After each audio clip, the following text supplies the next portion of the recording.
अस्सलामुअलैकुम। ये रेडियो सदाए हुर्रियत जम्मू कश्मीर है।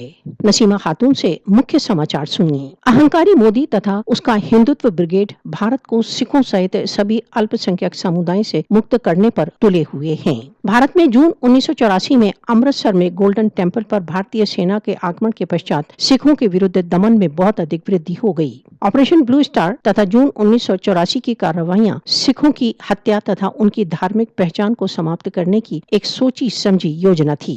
भारत में ऑपरेशन ब्लू स्टार से सिखों के विरुद्ध दमन की नीति का आरंभ हो गया। 1984 में भारतीय सेना द्वारा गोल्डन टेम्पल पर आक्रमण के पश्चात सहस्रों सिखों को कत्ल किया गया तथा महिलाओं के साथ सामूहिक बलात्कार किया गया। अनुमानों के अनुसार सन 1984 में सरकार के समर्थन तथा अनुमति से हिंदुओं द्वारा 30,000 सिखों का रक्तपात कर दिया गया। सिख भारतीय सरकार के समर्थन से अतिवादी हिंदुओं द्वारा उनके विरुद्ध किए गए अत्याचारों को कभी नहीं भूलेंगे।